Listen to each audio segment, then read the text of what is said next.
Vous êtes toujours à l'écoute du récap. Aujourd'hui, on parle innovation, emploi et numérique avec le projet Afrique XR Job, un programme financé par l'Union européenne qui vient de lancer le Talentverse, la première plateforme tunisienne immersive reliant formation, recrutement et entrepreneuriat digital, un espace virtuel 24 heures sur 24 où se rencontrent jeunes talents, entreprises et investisseurs dans les domaines du 3D, de l'intelligence artificielle ou encore du jeu vidéo. Et pour en parler davantage, nous avons le plaisir de recevoir Madame Semia Chalbi, enseignante universitaire et fondatrice, manager du programme Afrique XR Job. Bonjour et bienvenue sur RTCI. Merci beaucoup Zied, merci pour l'invitation. Merci à vous Madame Chalbi. Alors pour commencer, si vous pouvez nous expliquer ce que c'est exactement Talentverse et Afrique XR Job qui est le programme initial. En fait, Afrique XR Job, c'est un projet dans lequel, en tant que fondatrice de la première école de 3D en Afrique francophone, j'ai milité pour introduire les métiers qui allient entre la technologie et la créativité, avec une expérience de plus de 20 ans. Donc, qui a donné le fruit de Afrique XR Job, notre modèle d'innovation qui est centré talent. Il a commencé à donner ses fruits. C'est pas évident parce qu'on a creusé sur une niche qui était vraiment pas connue, mais actuellement avec cette révolution, surtout révolution technologique via l'IA, via les plateformes, via surtout la partie infrastructure qui a permis de rendre ces plateformes immersives accessibles à tous. Donc ça, c'est la petite introduction. Afrique XR Job, c'est un projet, comme vous l'avez dit, qui intègre deux composantes. Une composante accompagnement de toutes les parties prenantes de l'écosystème de l'innovation pour accompagner les talents, je dis bien les talents, étudiants et élèves de la formation professionnelle et même autodidactes ou bien freelancers. Et aussi, on leur a donné une plateforme qui est un métavers, donc une plateforme digitale, qui répond aux normes actuelles des plateformes immersives, qui est Talentverse. Donc, il comporte deux composantes. Une composante formation et une composante collaborative via cette plateforme Talentverse. Donc, ce projet, il est initié, comme je l'ai dit, par un consortium qui comporte trois marques que j'ai eu l'honneur de les fonder, qui sont Netinfo, l'école de 3D, Créatex, c'est l'association tunisienne de technologie créative que j'ai fondée en 2004, et aussi le laboratoire d'innovation, le DigiArt Living Lab, qui a été fondé en 2015. Tout cela a donné ce projet qui a été accepté par l'Union africaine. Et on est très chanceux que 2023 était, depuis 1999, j'ai démarré cette aventure. Aujourd'hui, c'est le premier résultat de ce projet, de cette vision que j'avais pour l'Afrique, qui démarre de la Tunisie.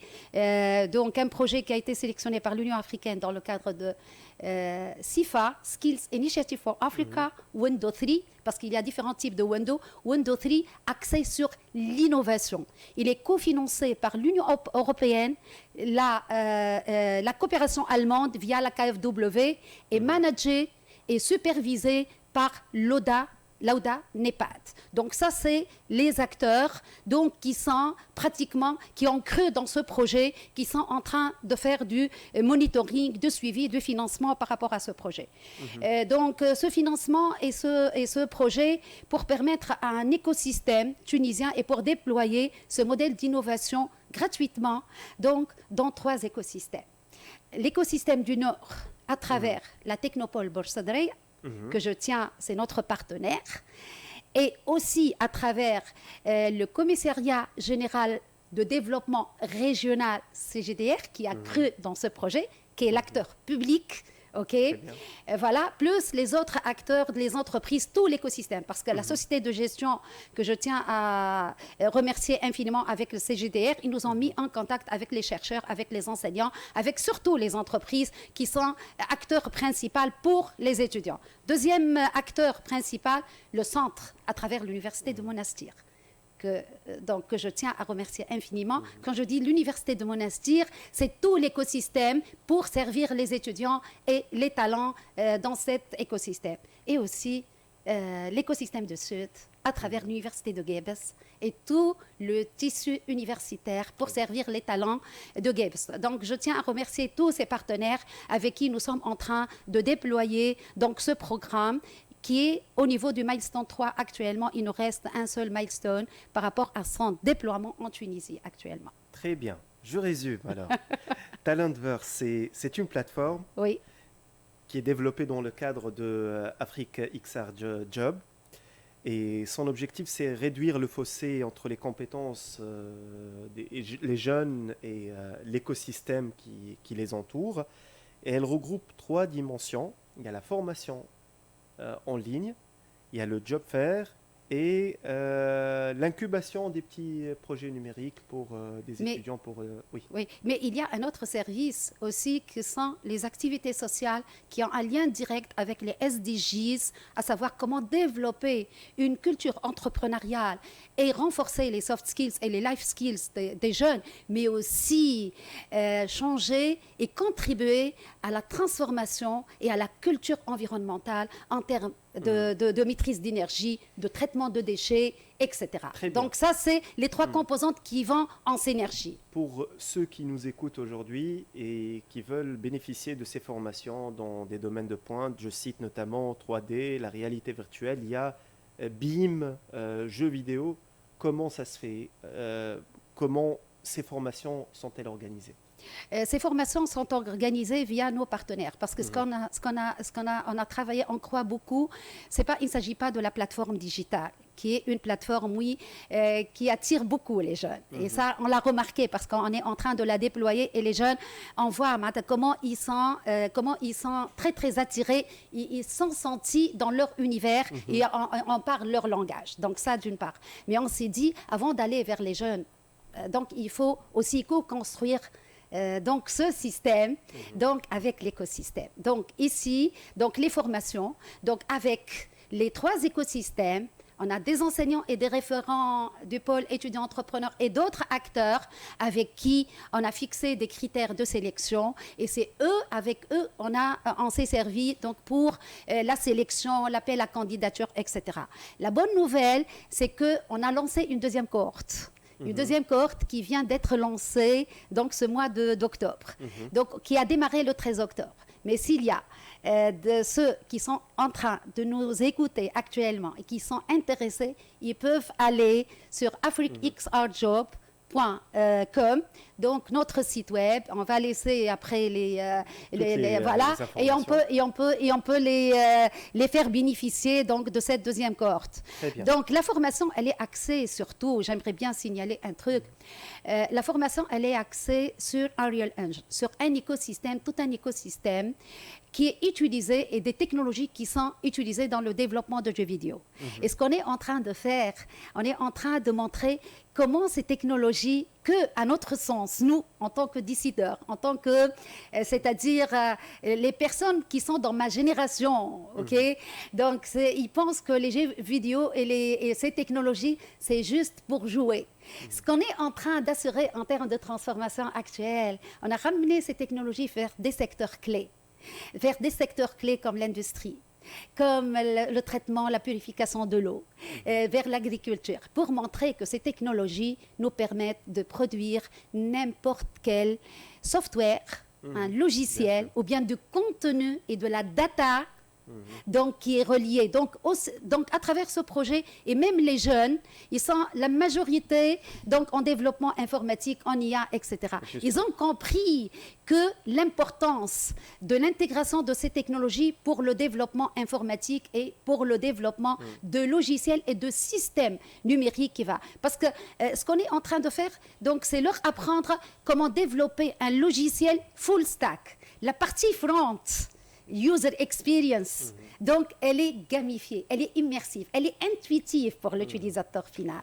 Donc, c'est ça ce qu'on est en train de ramener à l'écosystème. Bien sûr. Voilà, donc, et les jeux vidéo, surtout pour les jeux vidéo, c'est un outil de simulation aussi, parce que c'est très important, oui. On l'a ramené.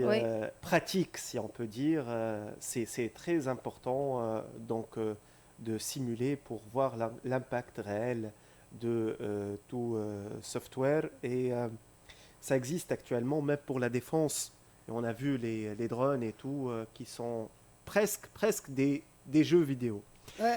S'il vous plaît, j'aimerais bien rajouter, parce que vous avez souligné un élément très très important. On est en train, plus que la simulation, on est en train de les ramener vers la production de jumeaux numériques, les digital twins, où donc il y a une communication, et c'est ça ce qui a ramené le Web 3, c'est-à-dire on est dans l'ère de l'humanisation, donc on passe de l'ère de la digitalisation avec le Web 2 pour aller vers l'ère de l'humanisation, où l'humain va se sentir comme s'il était dans le monde réel, et on crée cette communication entre le monde virtuel et le monde réel. Donc ce qui différencie les digital twins par rapport au logiciel de simulation, c'est son système de communication entre le système réel et son répliquant en virtuel, avec une base de connaissances qui est connectée à l'IA, qui est connectée à l'IoT, qui est connectée à toute source de data.